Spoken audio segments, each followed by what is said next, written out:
Olitri Global Education Campus வழங்கும் வரலாற்றில் இன்று. தாளமுத்து என்பவர் அப்போதைய சென்னை மாகாணத்தின் முதலமைச்சரான ராஜாஜி பள்ளியில் இந்தியை கட்டாய பாடமாக ஆக்குவதற்காக 1938ஆம் ஆண்டு ஏப்ரல் 21 அன்று அறிவித்ததை எதிர்த்து நடந்த இந்தி எதிர்ப்பு போராட்டத்தின் போது தமிழகத்தில் 1939ஆம் ஆண்டு இரண்டாவதாக உயிர்விட்ட போராளி ஆவார். இந்திய குடியரசில் பல்லாயிரக்கணக்கான மொழிகள் பேசப்படுகின்றன. 2001ஆம் ஆண்டு மக்கள் தொகை கணக்கெடுப்பின்படி 1635 தாய்மொழிகளும் 10,000 பேருக்கும் கூடுதலான பேசுபவர்களை கொண்ட 122 மொழிகளும் உள்ளதாக அறியப்பட்டது.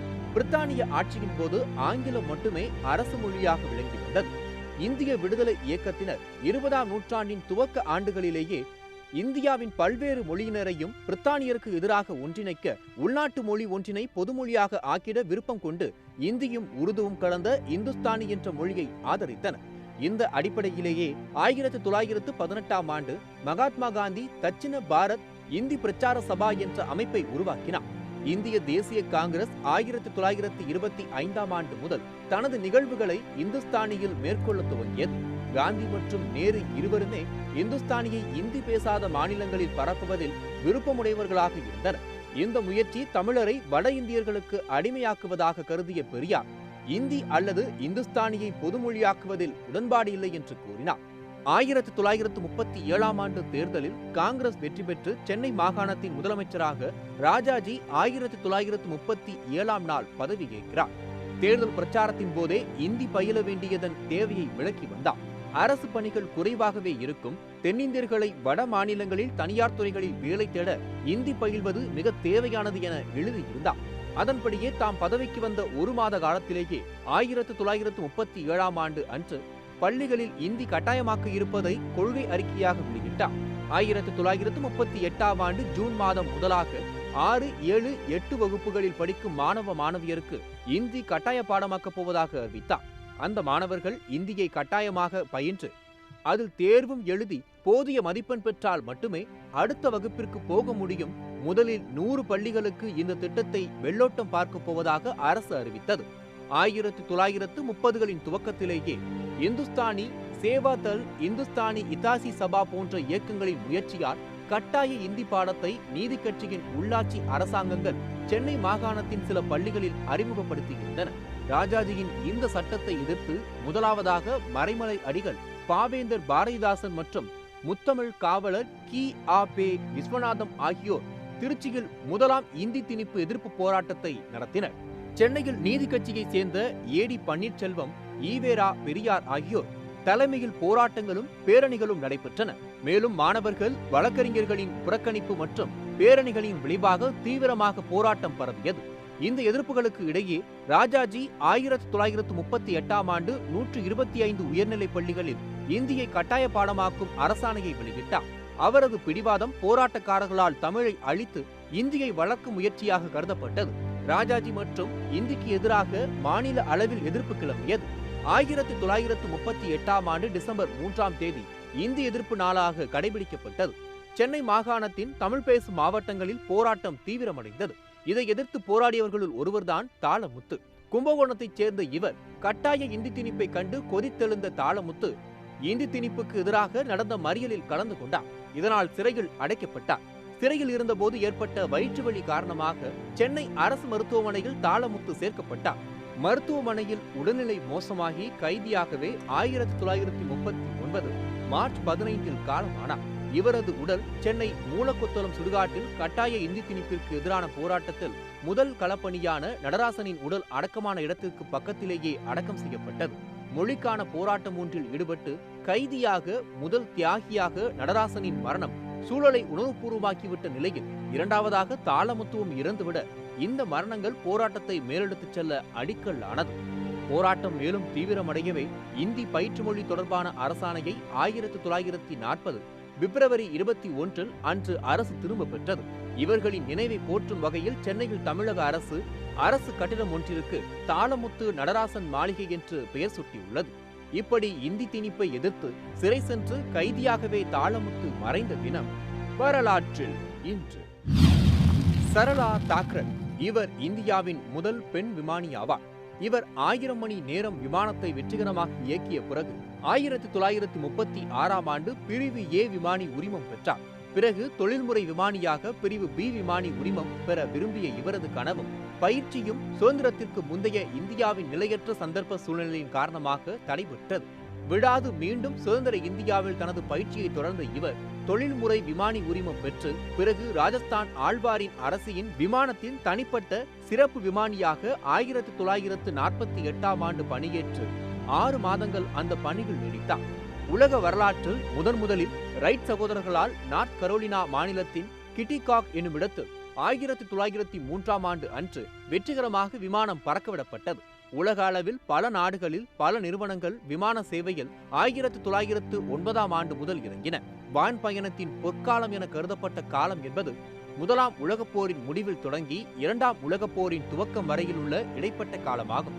இந்த காலம் விமானங்களின் தொழில்நுட்பமும் எண்ணிக்கையும் வியக்கத்தக்க வகையில் வளர்ச்சியடைந்த காலமாகும். இந்த காலத்தில் விமான சேவை வணிக அளவில் வளர்ந்த பொழுது பல விமானிகள் தோன்றினர். அவர்களில் மகளிர் பலரும் அடங்குவர்.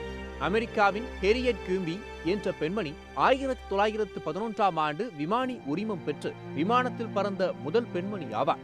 இவர் விமானி உரிமம் பெற்று 25 ஆண்டுகளுக்கு பிறகு இந்தியாவின் முதல் பெண் விமானியாக சரளா தாக்கரல் விமானி உரிமம் பெற்றார். தற்காலத்தின் ஏர் இந்தியா விமான நிறுவனம் துவக்கப்பட்டு 4 ஆண்டுகளே ஆகியிருந்த காலகட்டத்தில் பெண்கள் மட்டுமல்ல பெரும்பான்மையான ஆண்களும் கார் ஓட்டுவது கூட அரிதாக இருந்த காலகட்டத்தில் சரளா விமானியானது ஒரு செயற்கரிய வியப்பூட்டும் சாதனை.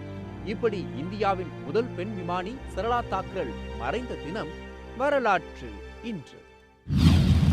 2011 சிரியா உள்நாட்டுப் போர் ஆரம்பமானது. சிரியா உள்நாட்டுப் போர் என்பது சிரியாவில் நடைபெற்று வரும் உள்நாட்டுப் போரினை குறிக்கும். துனிசிய புரட்சியின் தாக்கத்தினால் அரபிய நாடுகளில் எழுந்த தொடர் போராட்டங்களின் அங்கமாக சிரியாவில் 26 ஜனவரி 2011 முதல் நடைபெற்று வரும் போரை குறிக்கும். இந்த போர் முன்பு எப்போதும் நடந்திராத ஒன்றாக விவரிக்கப்படுகின்றது. சிரியாவில் 1962ஆம் ஆண்டு முதல் நெருக்கடி நிலை ஆட்சி நடைபெற்று வருகின்றது. இது குடிமக்களுக்கான அரசியலமைப்பு பாதுகாவல்களை இடைநீக்கம் செய்துள்ளது. ஹஃபேஸ் அல் அசாத்தின் 30 ஆண்டுகள் ஆட்சிக்கு பிறகு அவரது மகன் பசர் அல் அசாத் கடந்த 10 ஆண்டுகளாக ஆண்டு வருகிறார். மார்ச் 18, 19 நாட்களில் நிகழ்ந்த போராட்டங்கள் பல 10 ஆண்டுகளில் நடந்தேறியதில்லை எனவும் சிரியாவின் அரசு போராடும் மக்களுக்கு எதிராக வன்முறையால் பதிலடி கொடுத்திருக்கிறார்கள் என்றும் ஊடக செய்திகள் கூறின. இந்த வன்முறையை ஐக்கிய நாடுகள் செயலாளர் நாயகம் பான் கி மூன் ஏற்றுக்கொள்ள முடியாதது என்றும் கூறினார். 20 ஆகஸ்ட் 2014 அன்றைய ஐக்கிய நாடுகள் அவையின் ஆய்வின்படி 1,91,369 பேர் உயிரிழந்து இருக்கின்றனர். சிரியா உள்நாட்டுப் போரில் 2012 முதல் 2017 முடிய சிரிய மக்களை இஸ்லாமிய அரசு பயங்கரவாதிகள் மற்றும் பிற இஸ்லாமிய பயங்கரவாத அமைப்புகள் தாக்கிக் கொன்றதாலும் சிரியர்களின் வழிபாட்டு தலங்கள் அழிக்கப்பட்டதாலும் சிரிய மக்கள் சிரியாவை விட்டு அகதிகளாக வெளியேறினர். இந்த உள்நாட்டுப் போரானது மீண்டும் 2018ஆம் ஆண்டு ஆரம்பமானது. சிரியாவில் தலைநகர் டமாஸ்கஸ் அருகே கிளர்ச்சியாளர்கள் கட்டுப்பாட்டில் உள்ள கிழக்கு கூட்டா பகுதி மீது ரஷ்யாவால் ஆதரிக்கப்படும் சிரியா அரசு படைகள் பிப்ரவரி 18, 2018ஆம் ஆண்டு முதல் தொடர் வான்வழி தாக்குதல்களை நடத்தி வருகின்றன. இந்த தாக்குதலில் 500க்கும் மேற்பட்டோர் கொல்லப்பட்டுள்ளனர். கொல்லப்பட்டவர்களில் 121 பேர் குழந்தைகள் என பிரிட்டனை தலைமையகமாக கொண்டு இயங்குகின்ற கண்காணிப்பு குழுவான Syrian observatory for human rights அமைப்பு கூறியுள்ளது. சிரிய உள்நாட்டுப் போர் ஆரம்பமான தினம் வரலாற்றில் இன்று. இலங்கை வர்த்தமானி அல்லது அரச வர்த்தமானி என இலங்கை தமிழ் ஊடகங்களில் அறியப்பட்ட சாதாரண மக்களினால் கெசட் அல்லது கேசட் என்றவாறு அழைக்கப்படும் வர்த்தமான பத்திரிகை இலங்கை அரசினால் அரசு வேலைகளுக்காக வேலைக்கு ஆட்களை சேர்த்தல், அமைச்சர்கள் செயலாளர்கள் போன்ற உயர் அரச பதவிகளுக்கு ஆட்கள் நியமனம் தொடர்பான அறிவிப்பினை வெளியிடுதல், ஏனைய அரசு விளம்பரங்களை மற்றும் சில வங்கி விளம்பரங்களை வெளியிடல் ஆகியவற்றிற்கு பயன்படும் ஓர் அரசு பத்திரிகையாகும். இதன் முதலாவது பதிப்பானது 1802ஆம் ஆண்டில் வெளியிடப்பட்டதுடன் இது 1972ஆம் ஆண்டு மே வரை வெளிவந்து 1,50,011வது பதிப்புடன் இடைநிறுத்தப்பட்டது. பின்னர் 1978ஆம் ஆண்டில் மீண்டும் 1வது இலக்கத்துடன் மீள ஆரம்பிக்கப்பட்டது. இது சிங்களம், தமிழ், ஆங்கிலம் ஆகிய மும்மொழிகளில் வெளிவருகின்றது. பொதுவாக வாரம் ஒருமுறை, அதாவது வெள்ளிக்கிழமை வெளிவரும் இது சில விசேஷ சந்தர்ப்பங்களில் மேலதிக பதிப்புகளும் வெளிவருகின்றன.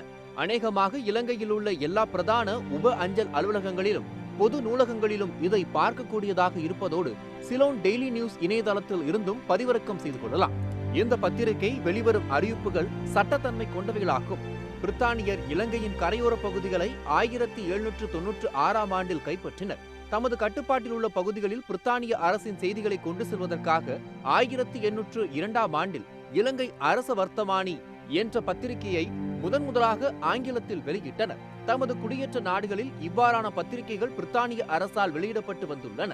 1784ஆம் ஆண்டில் கல்கத்தா வர்த்தகமானி, 1780ஆம் ஆண்டில் சென்ட் லூசியா வர்த்தமானி, 1800ஆம் ஆண்டில் கேப்டவுன் வர்த்தமானி, ஆப்பிரிக்க வர்த்தமானி போன்றவை இவற்றில் சிலவாகும். இலங்கை வர்த்தமானியின் முதல் இதழ் 1802ஆம் ஆண்டு மார்ச் 15இல் வெளிவந்தது. இது டச்சு இலங்கை காலத்தில் 1737ஆம் ஆண்டு நிறுவப்பட்ட பதிப்பகத்தில் பிரான்ஸ் டி ப்ரூயின் என்பவரால் அச்சிடப்பட்டது.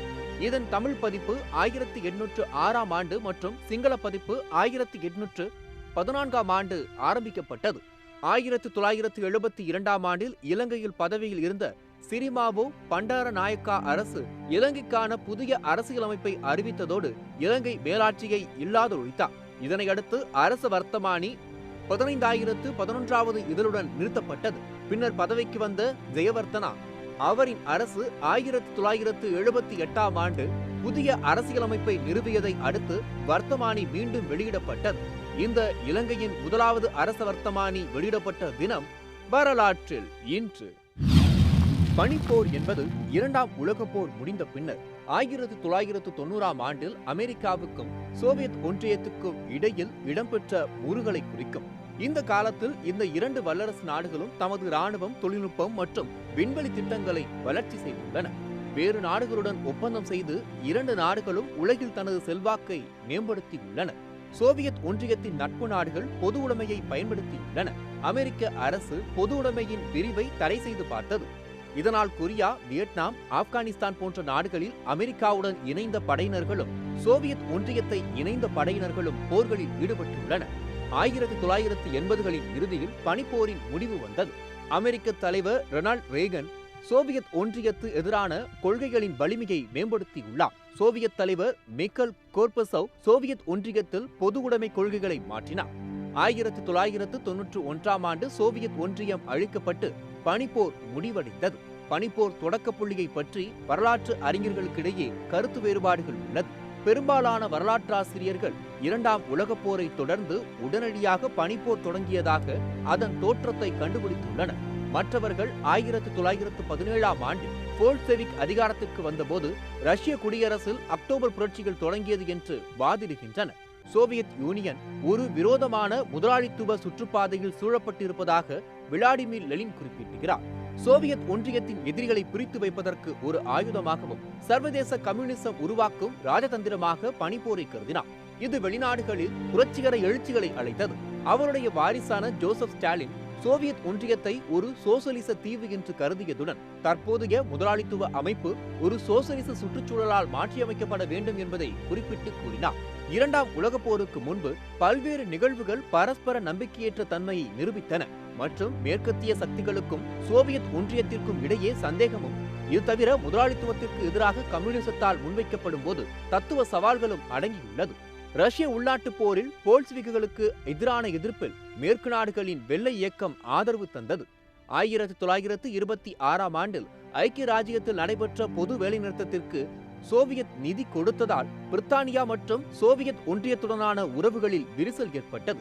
ஸ்டாலின் 1927 முதலாளித்துவ நாடுகளுடன் சமாதான சகவாழ்வு பற்றிய அறிவிப்பு கடந்த காலத்தை விட்டு விலகி திட்டமிட்ட பிரிட்டிஷ் மற்றும் பிரெஞ்சு தலைமையிலான ஆட்சி கவிழ்ப்பின் சதியின் 1928ஆம் ஆண்டில் நடந்த சக்தி நிகழ்ச்சி விசாரணை 1933ஆம் ஆண்டு வரை அமெரிக்க சோவியத் ஒன்றியத்தை அங்கீகரிக்க மறுத்தது மற்றும் பிரிட்டிஷ், பிரெஞ்சு, ஜப்பானிய மற்றும் நாசி ஜெர்மனி உளவுத்துறையின் குற்றச்சாட்டுகளுடன் பெரிய களையெடுப்பு மாஸ்கோ விசாரணைகள் நடைபெற்றது. இருப்பினும் அமெரிக்காவும் சோவியத் ஒன்றியமும் உலக போர்களுக்கு இடையேயான இடைக்கால காலத்தில் பொதுவாக தனிமைப்படுத்தப்பட்டு இருந்தன. போரை பின்தொடர்ந்து ஐரோப்பிய வரைபடம் எவ்வாறு இருக்க வேண்டும், எப்படி எல்லைகள் வரையறுக்கப்பட போகிறது என்பதில் கூட்டணி நாடுகளிடம் எந்தவித உடன்பாடும் எட்டப்படவில்லை. வெவ்வேறு நாடுகளும் போருக்கு பிந்தைய பாதுகாப்பை நிறுவுவதற்கும் பராமரிப்பதற்கும் வித்தியாசமான யோசனைகளை கொண்டிருந்தன. மேற்கத்திய நாடுகள் ஜனநாயக அரசாங்கங்கள் பரந்த அளவில் நிறுவப்பட வேண்டும் என்றும் அதன் மூலமாக சர்வதேச அமைப்புகளின் உதவியுடன் நாடுகள் தமக்கிடையேயான வேறுபாடுகளை சமாதானமான முறையில் தீர்த்து கொள்ள வேண்டும் என்றும் விரும்பின. சோவியத் ஒன்றியம் தனது எல்லைக்கு உட்பட்ட நாடுகளின் உள் விவகாரங்களை ஆதிக்கம் செலுத்த முற்பட்டது. போரின் போது பல்வேறு நாடுகளிலிருந்து கம்யூனிஸ்டுகளுக்கு ஸ்டாலின் சிறப்பு பயிற்சி மையங்களை உருவாக்கியது. இதனால் சிகப்பு படை சட்டத்தை கட்டுப்பாட்டுக்குள் கொண்டு வரும்போது மாஸ்கோவிற்கு ரகசிய போலீஸ் படைகளை அமைக்க முடியும். சோவியத் முகவர்கள் ஊடகங்கள் குறிப்பாக ரேடியோவை கட்டுப்பாட்டில் வைத்தனர். இளைஞர்கள் குழுக்களிடமிருந்து பள்ளிகள், தேவாலயங்கள் மற்றும் போட்டியிடும் அரசியல் கட்சிகள் வரை அனைத்து சுயாதீன குடிமை நிறுவனங்களையும் உடனடியாக தங்கள் கட்டுப்பாட்டிற்கு கொண்டு வந்தனர். ஸ்டாலின் பிரிட்டனுக்கும் அமெரிக்காவுடனும் தொடர்ந்து சமாதானத்தை கோரினார். உள்நாட்டின் புனரமைப்பு மற்றும் பொருளாதார வளர்ச்சியில் கவனம் செலுத்துவதற்கு உதவும் என்று நம்பினார். இரண்டாம் உலகப் போருக்கு பின்னர் ஜெர்மனியின் ஆதிக்க நாடுகளான ஐக்கிய ராஜ்யம், பிரான்ஸ், ஐக்கிய அமெரிக்கா, சோவியத் ஒன்றியம் ஆகியவற்றிடம் இருந்து ஜெர்மனி முழுமையான விடுதலையை பெற்ற தினம் வரலாற்று இன்று.